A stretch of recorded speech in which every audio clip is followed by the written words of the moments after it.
नमस्ते, मैं डॉक्टर अखिलेश अग्रवाल, योग एवं प्राकृतिक चिकित्सक। आज क्लिनिकल न्यूट्रिशन की सीरीज में एक और वीडियो ऐड कर रहा हूँ इनुलिन के ऊपर। इनुलिन जो कि एक डाइटरी फाइबर है, अगर हम इसे न्यूट्रिशन की कैटेगरी में देखते हैं तो ये एक तरीके का कार्बोहाइड्रेट है जिसे पॉलीसेकेराइड कहते हैं। मीन्स जिसमें शुगर की लॉन्ग चेन होती है, बहुत सारे शुगर मॉलिक्यूल्स को मिलकर एक इनुलिन का मॉलिक्यूल बनता है। दोस्तों, जैसे ही हम इनुलिन का सप्लीमेंट स्टार्ट करते हैं, इनुलिन क्या करता है बेसिकली, ये एक वाटर सॉल्युबल फाइबर है। जब ये हमारे स्टोमक में जाता है तो स्टोमक के अंदर जो वाटर है उसको एब्जॉर्ब करके एक जेल लाइक सब्सटेंस बनाता है। स्टोमक के अंदर जो फूड कंटेंट है उसका बल्क बढ़ जाता है। तो थोड़ी सी ही क्वांटिटी के फूड के साथ अगर हम इनुलिन लेते हैं तो वो हमें फीलिंग का एहसास देता है कि हमारा स्टोमक फुल हो चुका है। और जब ज़्यादा मात्रा में क्वांटिटी उसके अंदर होती है, जो फूल के जेल टाइप का बन जाता है, तो गैस्ट्रिक एम्प्टिंग का टाइम जो है वो भी डिले हो जाता है, लंबा हो जाता है। यानी कि धीरे धीरे फूड जो है स्टोमक से इंटेस्टाइन में पास होता है, जिसके कारण हम लंबे समय तक हमें ऐसा लगता है कि हमारा पेट भरा हुआ है, हमें भूख का एहसास नहीं होता है। तो इस तरीके से ये बहुत सारी मेडिकल कंडीशंस में काफ़ी बेनिफिशियल है। तो आइए जानते हैं कि इसके सोर्सेज क्या हैं। कॉमनली अगर हम कहें तो ये चिकोरी रूट्स के अंदर होता है, जेरूसलम आर्टिचोक के अंदर होता है, गार्लिक लहसुन के अंदर होता है, प्याज ओनियन के अंदर होता है, एस्परगस और बनाना केले के अंदर होता है। ऐसे ही बहुत सारी और भी वेजिटेबल्स के अंदर ये होता है, परंतु ये इसके मेन सोर्स हैं। बात करते हैं तो ये हमारी बॉडी के अंदर, ह्यूमन बॉडी में डाइजेस्ट नहीं होता है एज इट इज। ये स्टोमक को क्रॉस करके स्मॉल इंटेस्टाइन में जाता है, लार्ज इंटेस्टाइन में जाता है। लार्ज इंटेस्टाइन में जो हमारी बैक्टीरियल पॉपुलेशन है वो इसके ऊपर काम करती है और इसको ये उनके लिए बेसिकली एक फूड है, एक फ्यूल है। बैक्टीरिया इसको फर्मेंट करते हैं। फर्मेंट करने के बाद जो सब्सटेंस बनते हैं वो उनके हमारी बॉडी के अंदर बहुत सारे हेल्थ बेनिफिट्स हैं। आइए जानते हैं हम कि इनुलिन के मानव शरीर में क्या फंक्शंस होते हैं। तो हम इसके फिजियोलॉजिकल फंक्शंस डिस्कस करते हैं। तो सबसे पहला फंक्शन है डाइजेस्टिव सिस्टम के ऊपर, गैस्ट्रो इंटेस्टाइनल सिस्टम के ऊपर, गैस्ट्रो इंटेस्टाइनल फंक्शन, पाचन तंत्र के ऊपर इसके क्या फायदे हैं। सबसे पहला इफेक्ट है प्रीबायोटिक फाइबर। जैसे मैंने बताया था ये फाइबर है और इसको प्रीबायोटिक फाइबर की कैटेगरी में रखा गया है। तो जस्ट अंदर लेते हैं, स्टोमक के अंदर ये वाटर को एब्सॉर्ब करके एक जेल लाइक सब्सटेंस बना देता है, जिससे स्टोमक के अंदर जो कंटेंट है उसका बल्क बढ़ जाता है। फिर ये स्मॉल इंटेस्टाइन में पास होता है। तो स्मॉल इंटेस्टाइन में ये बिल्कुल भी डाइजेस्ट नहीं होता, अनडाइजेस्टेड रहता है और सीधे फिर स्मॉल इंटेस्टाइन से उसी फॉर्म में ये कोलोन की हमारी लार्ज इंटेस्टाइन में चला जाता है। लार्ज में जाकर बैक्टीरिया इसके ऊपर काम करते हैं। तो बेसिकली दो कैटेगरीज के बैक्टीरिया, बिफिडोबैक्टीरियम एंड लैक्टोबैसिलम, इसके ऊपर काम करते हैं और इसको फर्मेंट कर देते हैं। फर्मेंट करने के बाद जो सब्सटेंस बनते हैं वो उनके हमारी बॉडी के ऊपर बहुत सारे हेल्थ बेनिफिट्स हैं। तो आइए जानते हैं कि फर्मेंट करने के बाद क्या होता है। फर्मेंट करने के बाद ये हमारे जो बेनिफिशियल बैक्टीरियाज हैं उनके पॉपुलेशन को बढ़ाने में मदद करता है। तो हमारी जो गट के अंदर माइक्रोबायोटा है उसको इंक्रीज करता है, बेनिफिशियल बैक्टीरिया की पॉपुलेशन को इंक्रीज करता है। जो हमारे फ्रेंडली बैक्टीरियाज हैं, जो हमारे दोस्त हैं, उनको बढ़ाने में मदद करता है। इसके दूसरी तरफ देखें तो जो हार्मफुल बैक्टीरिया हैं उनकी तादाद को घटाने में मदद करता है। तो इसके अंदर कैटेगरीज आती है। क्लॉस्ट्रिडियम जो है, क्लॉस्ट्रिडियम टाइप के बैक्टीरिया जो है उनको पॉपुलेशन को कम करता है। ई कोलाई बैक्टीरिया जो है उनकी ग्रोथ को कम करता है और साथ ही साथ माइक्रोबियल डाइवर्सिटी को, बैक्टीरिया अलग अलग वैरायटी के बैक्टीरिया हमारे गट के अंदर डेवलप हो उस प्रोसेस को भी एनहेंस करता है, उसको बढ़ाता है।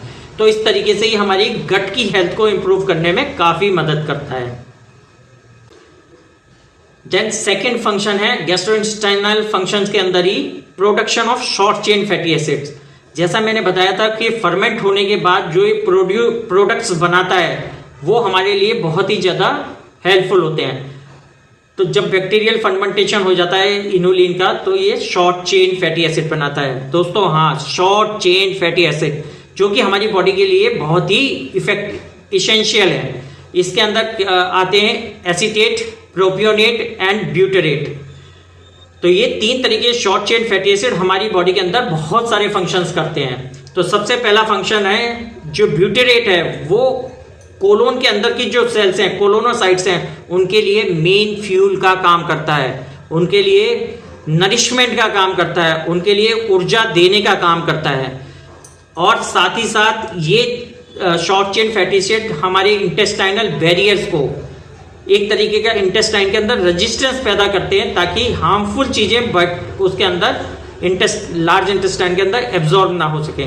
साथ ही साथ हमारी लार्ज इंटेस्टाइन के अंदर जो डेली के वियर एंड टीयर की वजह से इन्फ्लामेशन होता है, उस इन्फ्लामेशन को रिड्यूस करता है। हार्मफुल बैक्टीरिया और हार्मफुल जो टॉक्सिन्स के द्वारा जो इन्फ्लामेशन होता है, उस इन्फ्लामेशन को कम करने में मदद करता है। और इन चीज़ों के साथ एपेटाइट को रेगुलेट करने में और मेटाबॉलिक एक्टिविटीज को रेगुलेट करने में भी मदद करते हैं। इसी कैटेगरी में गैस्ट्रो इंटेस्टाइनल फंक्शंस के अंदर ही थर्ड फंक्शन है improvement in bowel movement, bowel function. तो जैसा मैंने पहले बताया कि इनुलिन जो है वो सॉल्युबल फाइबर है, वाटर को एब्जॉर्ब करके वो बल्क बढ़ाता है। तो ये स्टूल का बल्क बढ़ाने में मदद करता है। जो हम डिफिकेशन करते हैं, जो प्रोडक्ट हम बॉडी से बाहर निकालते हैं, एलिमिनेट करते हैं, उसका बल्क को बढ़ाने में मदद करता है। सेकंड ये हमारे स्टूल की कंसिस्टेंसी को सॉफ्ट रखता है, स्टूल को सॉफ्ट बनाने में मदद करता है। और इंटेस्टाइनल मोबिलिटी को इंप्रूव करता है, उसको स्टिमुलेट करता है। तो पेरिस्टाल्टिक मूवमेंट को स्टिमुलेट करने में मदद करता है। तो कॉन्स्टिपेशन इन तीनों की वजह से ही कॉन्स्टिपेशन रिलीव करने में मदद करता है। हमारी बॉवल मूवमेंट्स की जो हैबिट्स है वो स्टेबलाइज होती है, वो रेगुलाइज होती है। फिर सेकंड फंक्शन है इसका मेटाबॉलिक फंक्शन। मेटाबॉलिक फंक्शंस, पहला हमने गैस्ट्रोइंटेस्टाइनल फंक्शन डिस्कस किया, सेकंड फंक्शन है मेटाबॉलिक फंक्शन।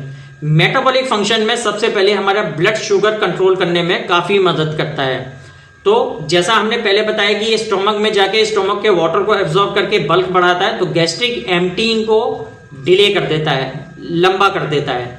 तो कार्बोहाइड्रेट बहुत धीरे धीरे हमारे स्मॉल इंटेस्टाइन में पास होता है, जहां पे वो पूर्णतः कन्वर्ट होके धीरे धीरे एब्जॉर्ब होता है। तो उसका एब्जॉर्बिंग स्लो हो जाती है। तो ब्लड के अंदर, सीरम के अंदर जो ग्लूकोज स्पाइक होती है वो भी डिले हो जाती है, एक लंबे समय में होती है। तो एकदम से शुगर स्पाइक नहीं होती है। देन ये माइल्डली हमारी इंसुलिन सेंसिटिविटी के ऊपर इफेक्ट लाता है, तो इंसुलिन सेंसिटिविटी को इंप्रूव करता है। देन हमारे ग्लाइसेमिक मील खाने के बाद जो हमारा ग्लाइसेमिक ओवरलोड होता है उसको रिड्यूस करता है। तो इस तरीके से ये हमारे ब्लड शुगर को कंट्रोल करने में मदद करता है, हमारी कैलोरीज इनटेक को रेगुलाइज करता है। Then lipid metabolism, short chain fatty acids हमारे बॉडी में बहुत सारे फायदे करते हैं, पहले ही हम डिस्कस कर चुके हैं। तो जैसा हम पहले बता चुके हैं, short chain fatty acid acetate, propionate and butyrate. Butyrate हमारी कोलोनोसाइट का एक फ्यूल है। यहाँ पर प्रोपियोनेट ज्यादा काम करता है। प्रोपियोनेट हमारे लीवर के अंदर कोलेस्ट्रॉल सिंथेसिस के प्रोसेस को रिड्यूस कर देता है, तो कोलेस्ट्रॉल सिंथेसिस कम हो जाता है। साथ ही साथ हमारे फैट के ऑक्सीडेशन प्रोसेस को बढ़ा देता है, तो फैट का ऑक्सीडेशन बढ़ जाता है। एंड सेम टाइम पर ये हमारे एलडीएल कोलेस्ट्रॉल को भी कम करने में मदद करता है। तो इस तरीके से हमारे ग्लूकोज मेटाबॉलिज्म पे और लिपिड मेटाबॉलिज्म पे ये काम करता है। ये इसका मेटाबॉलिक फंक्शन है। देन आते हैं हम इसके थर्ड फंक्शन के ऊपर। थर्ड फंक्शन है मिनरल एब्जॉर्प्शन। मिनरल एब्जॉर्प्शन में इनुलिन जो है हमारे बॉडी के अंदर बेसिकली कोलोन, लार्ज इंटेस्टाइन के अंदर कैल्शियम, मैग्नीशियम एंड आयरन के एब्जॉर्प्शन को बढ़ाता है। इसके पीछे मैकेनिज्म क्या है कि शॉर्ट चेन फैटी एसिड जो होते हैं हमारे लार्ज इंटेस्टाइन की जो पीएच है उसको रिड्यूस कर देते हैं। जब पीएच रिड्यूस हो जाती है तो मिनरल्स ज्यादा से ज्यादा सॉल्युबल फॉर्म में आ जाते हैं, डिसॉल्व होने लगते हैं। तो डिसॉल्व फॉर्म में मिनरल्स का एब्जॉर्प्शन ज्यादा होता है। साथ ही साथ short chain fatty acids bacterial activities की वजह से हमारे कोलोन के अंदर का जो सरफेस एरिया है वो इंक्रीज कर देते हैं। तो सरफेस एरिया इंक्रीज होने की वजह से मिनरल एब्जॉर्प्शन भी बढ़ जाता है। तो इस तरीके से ही हमारे मिनरल्स को बेसिकली कैल्शियम, मैग्नीशियम और आयरन के एब्जॉर्प्शन को बढ़ाते हैं। आइए डिस्कस करते हैं फोर्थ फंक्शन। फोर्थ फंक्शन है इम्यून सिस्टम सपोर्ट। तो इम्यून सिस्टम सपोर्ट में जैसा हम पहले भी कह चुके हैं गैस्ट्रोइंटेस्टाइनल फंक्शन में कि इनुलिन जो है हमारे इंटेस्टाइनल बैरियर को इम्प्रूव करता है, माइक्रोबायोटा की डाइवर्सिटी को इम्प्रूव करता है और उनकी कंपोजिशन को बेटर बनाता है। तो इस तरीके से ही हमारी इंटेस्टाइन के म्यूकोजल इम्यूनिटी को स्ट्रॉन्ग करता है और इन्फ्लामेशन कम करने में मदद करता है। तो ये एक तरीके से एंटी इन्फ्लामेशन का काम करता है। साथ ही साथ ये हमारे कोलोन के अंदर इम्यून सेल्स, जो शॉर्ट चेन फैटी एसिड है, वो इम्यून सेल्स रेगुलेशन में भी मदद करते हैं। इस तरीके से हमारी लार्ज इंटेस्टाइन की हम इम्यूनिटी को इंप्रूव करता है। तो ये बहुत ही इफेक्टिवली हमारी इम्यून सिस्टम को एनहेंस करता है। फिफ्थ फंक्शन क्या है इनुलिन का?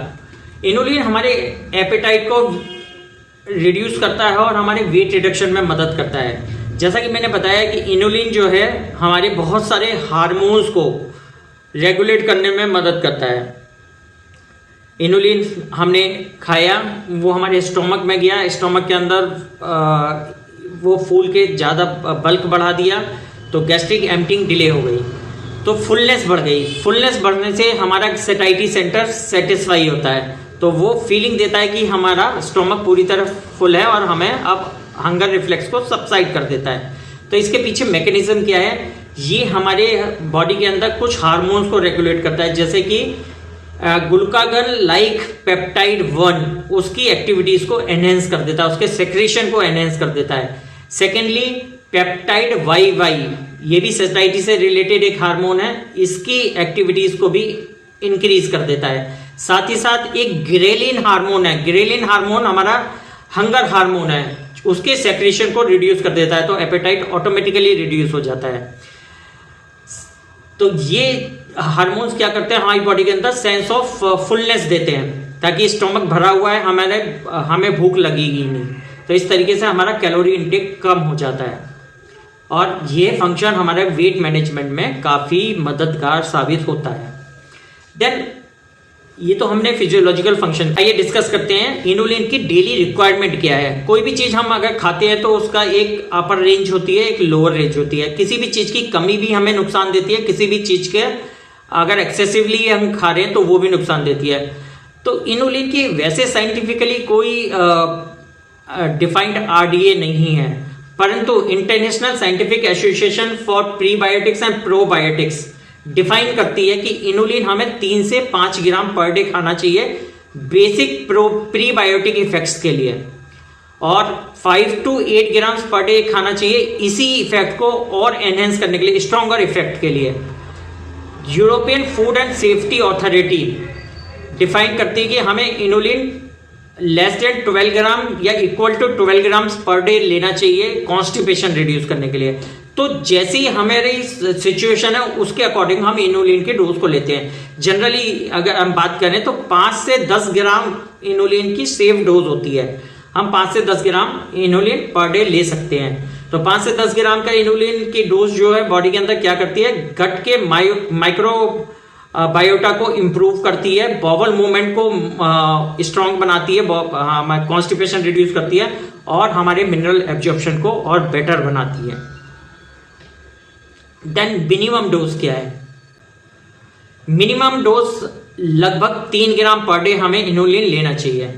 तो 3 ग्राम पर डे की जो इनुलिन की डोज है वो हमारा मिनिमम प्रीबायोटिक इफेक्ट बॉडी के अंदर जनरेट करती है, जिसमें हमारे बिफिडोबैक्टीरियम की पॉपुलेशन को इम्प्रूव करने में मदद करती है। अगर हमारे को बहुत ज़्यादा सीवियर कॉन्स्टिपेशन है तो हम इनुलिन की डोज जो है थोड़ी सी ज़्यादा कर सकते हैं, up to 10 to 20 gram per day हम इनुलिन दे सकते हैं। बट जब आप लार्जर डोज दे रहे हैं तो इस बात का ध्यान रखना चाहिए कि एक टाइम में लार्जर डोज नहीं देनी है, आप उसको डिवाइडेड डोज देंगे। सपोज 2 to 3 ग्राम एक एट ए टाइम पर, फिर दूसरे टाइम पर 2 to 3 ग्राम, ऐसे कर करके धीरे धीरे डोज इंक्रीज करके एट ए टाइम 5 ग्राम। इस तरीके से हमें डोज को डिवाइडेड डोज में देना है अगर हम लार्जर डोज दे रहे हैं। अगर हम एक ही टाइम में ज्यादा डोज देंगे तो बहुत ज्यादा गैस और ब्लोटिंग होगी, क्रैम्पिंग हो सकती है और लूज मोशंस की टेंडेंसी, डायरिया की टेंडेंसी हो सकती है। So always start with small dose and gradually increase the dose and increase the number of times. अब आते हैं इनुलिन के कॉमन साइड इफेक्ट्स क्या हैं। अगर जैसा मैंने पहले बताया, बहुत ज़्यादा क्वांटिटी में खाते हैं या कम क्वांटिटी में खाते हैं तो उसके साइड इफ़ेक्ट्स होते हैं। तो बात करते हैं, जैसा कि इनुलिन एक फर्मेंटेबल फाइबर है, अगर हम इसे बहुत ज़्यादा क्वांटिटी में खाते हैं तो बैक्टीरिया इसको फर्मेंट करते हैं तो गैस एंड ब्लोटिंग बहुत ज़्यादा होती है, हमें पेट फूला फूला रहेगा और बहुत ज़्यादा गैस बनेगी। तो hydrogen, carbon dioxide and methane gas का प्रोडक्शन बहुत ज़्यादा बढ़ जाता है, तो ये एक ऑकवर्ड सिचुएशन होती है और डिस्कम्फर्ट देती है। इसी के साथ साथ अगर बहुत ज़्यादा गैस होती है तो हमें प्रेशर बढ़ने की वजह से, और ये वाटर को बहुत ज़्यादा एब्जॉर्ब कर लेता है, इस कारण से हमें लूज मोशंस भी हो सकती हैं, बहुत ज़्यादा क्रैम्पिंग भी हो सकती है स्टमक के अंदर। तो ये इसके कुछ साइड इफेक्ट्स हैं। अब बात करते हैं किन कंडीशन में हमें इनुलिन बिल्कुल नहीं लेना चाहिए। जब स्मॉल इंटेस्टाइनल बैक्टीरियल ओवरग्रोथ हो तो ऐसी कंडीशन में हमें इनुलिन का सेवन नहीं करना चाहिए। इसकी वजह से क्या होगा, बहुत ज़्यादा गैस होगी, बहुत ज़्यादा पेन होगा, डिस्टेंशन होगा, तो ऐसे लोगों को हम इनुलिन नहीं लेना चाहिए। जिन लोगों को फ्रक्टोज इंटॉलरेंस से रिलेटेड समस्या है उसे भी इनुलिन का सेवन नहीं करना चाहिए। जिन लोगों को इनुलिन या उसके जो सोर्सेज हैं उनमें से किसी चीज से एलर्जी है तो भी हमें इनुलिन का सेवन नहीं करना चाहिए। कई कंडीशंस में लोगों को चिकोरी रूट से एलर्जी होती है तो उसको इनुलिन नहीं लेना चाहिए। अब बात करते हैं क्लिनिकल मॉनिटरिंग की। क्लिनिकल मॉनिटरिंग कैसे करेंगे इनुलिन की? क्लिनिकल मॉनिटरिंग के लिए आपको सिम्टोमेटिक मेजर करना है। Bloating, gas, abdominal cramps, pain, discomfort and loose motions, stool की कंसिस्टेंसी, इन सभी को हमें ध्यान रखना है। अगर इनमें से भी कोई भी पैटर्न हमें दिखाई दे रहा है तो हम इनुलिन की डोजेस को रिड्यूस कर देंगे या उसको स्टॉप कर देंगे। अब बात करते हैं किन कंडीशंस में हमें इनुलिन लेना चाहिए। कॉन्स्टिपेशन, जैसा हम बिगनिंग से डिस्कस करते आ रहे हैं, कॉन्स्टिपेशन के लिए इनुलिन बहुत ही इफेक्टिव होता है। तो आप कॉन्स्टिपेशन के लिए, जैसा पहले बताया गया है आरडीए के अंदर, 10 to 20 ग्राम पर डे तक आप इनुलिन ले सकते हैं, but start with smaller dose and gradually increase the dose.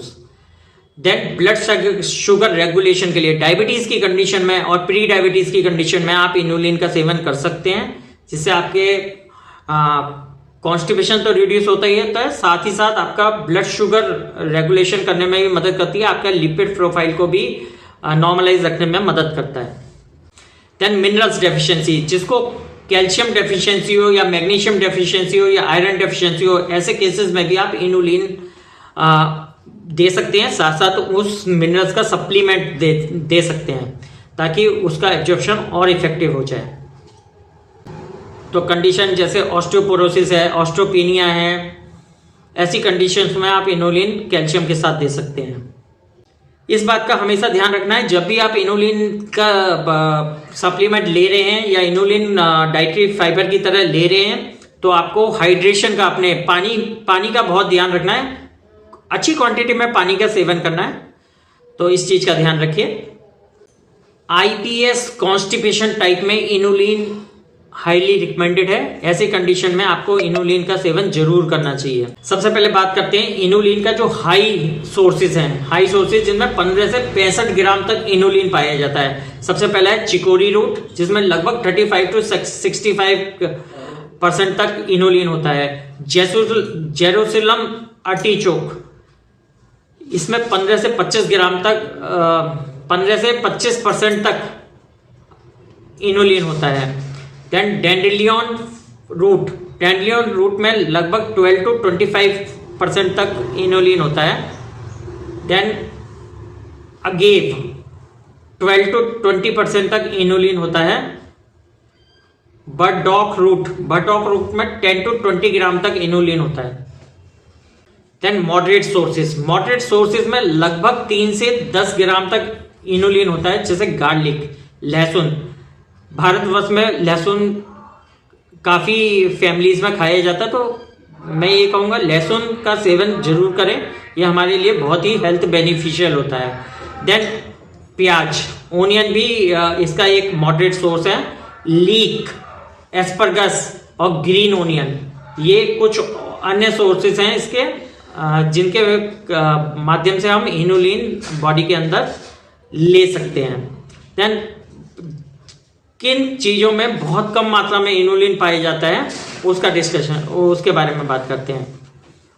ये कुछ चीज़ें हैं जिनमें इनुलिन बहुत कम मात्रा में होता है, जैसे केला, स्पेशली अनराइपन बनाना, बिना पका हुआ, जो पका हुआ नहीं है वैसे केले के अंदर इनुलिन बहुत कम मात्रा में होता है, बट ये हमारी बॉडी के लिए बहुत फायदेमंद है। देन होल व्हीट, हस्क के साथ, जो छिलके के साथ जो गेहूं है, वो उसके अंदर इनुलिन की मात्रा होती है। राई के अंदर इनुलिन की मात्रा होती है। बार्ले के अंदर इनुलिन की मात्रा होती है। आर्टिचोक के अंदर इनुलिन की मात्रा होती है, और चिकोरी लीव्स के अंदर भी इनुलिन की मात्रा होती है, बट ये उसके बहुत कम मात्रा में होती है, तो इनसे हमें जितनी मात्रा में डाइटरी फाइबर चाहिए वो नहीं मिल पाते, तो हमें एडिशनल सोर्सेज लेने पड़ते हैं। देन हमने पहले भी डिस्कस किया किन किन कंडीशन में हम इनुलिन को डाइटरी फाइबर की तरह प्रिस्क्राइब कर सकते हैं। Coming to the first one, constipation. आप सिर्फ कॉन्स्टिपेशन है तो आप डेफिनेटली इनुलिन प्रिस्क्राइब कर सकते हैं। इरिटेबल बॉबल सिंड्रोम, कॉन्स्टिपेशन टाइप, यहाँ ध्यान रहे कॉन्स्टिपेशन टाइप का इरिटेबल बॉबल सिंड्रोम है, वहां पे आप इनुलिन का प्रिस्क्राइब कर सकते हैं। टाइप 2 और डायबिटीज और pre diabetes, type 2 diabetes and pre diabetes के केसेस में आप इनुलिन प्रिस्क्राइब कर सकते हैं। हाई कोलेस्ट्रॉल के केस में आप इनुलिन प्रिस्क्राइब कर सकते हैं। And non alcoholic fatty liver disease, जो कि लीवर की डिजीज जो एल्कोहल के सेवन से नहीं हुई हैं, ऐसी कंडीशंस में भी आप इनुलिन प्रिस्क्राइब कर सकते हैं। ऑस्टियोपोरोसिस में आप और लो बोन डेंसिटी में इनुलिन दे सकते हैं। गट डिसबायोसिस में आप लीकी गट की कंडीशन में आप इनुलिन दे सकते हैं। इम्यून से रिलेटेड कंडीशंस में आप इनुलिन दे सकते हैं। तो ये कुछ इंडिकेशंस थी जहां पे हम inulin as a dietary fibre prescribe कर सकते हैं अपनी प्रैक्टिस में। देन आती है किन किन कंडीशन में हमें इनुलिन का सेवन नहीं करना चाहिए। जैसे कि हमने पहले बताया था, इरिटेबल बॉबल सिंड्रोम, कॉन्स्टिपेशन टाइप में इनुलिन देना चाहिए। तो उसके विपरीत इरिटेबल बॉबल सिंड्रोम, डायरिया टाइप में जिसमें लूज मोशंस होते हैं, उसमें इनुलिन बिल्कुल नहीं देना चाहिए। Small intestinal bacterial over growth में इनुलिन बिल्कुल नहीं देना चाहिए। बहुत ज़्यादा जिस व्यक्ति को ब्लोटिंग होती है, गैस फॉर्मेशन होती है, ऐसे केसेस में इनुलिन बिल्कुल नहीं देना चाहिए। सिम्टम्स और भी बदतर हो सकते हैं, वर्सन हो सकते हैं। दोस्तों, मैंने इनुलिन के बारे में काफ़ी जानकारी आपको यहाँ पर दी। क्लिनिकल न्यूट्रिशन की सीरीज़ में इसी प्रकार मैं वीडियो बनाता रहता हूँ और यूट्यूब पे शेयर करता हूँ। यदि आपको मेरा ये वीडियो अच्छा लग रहा हो तो कृपया कर मेरे इस वीडियो को लाइक कीजिए, शेयर कीजिए, और कमेंट में यदि कुछ चीज़ आप ऐड करना चाहते हैं या कि कोई पर्टिकुलर टॉपिक आप के ऊपर चाहते हैं कि मैं वीडियो बनाऊं, तो उस कमेंट में उस टॉपिक को शेयर कीजिए। या इसी वीडियो में कुछ और ऐड करना चाहते हैं इसी टॉपिक के अंदर, तो आप मुझे ज़रूर बताइए। आपका बहुत बहुत धन्यवाद। आशा करता हूं कि आप मेरे चैनल को ज़रूर सब्सक्राइब करेंगे। Thank you.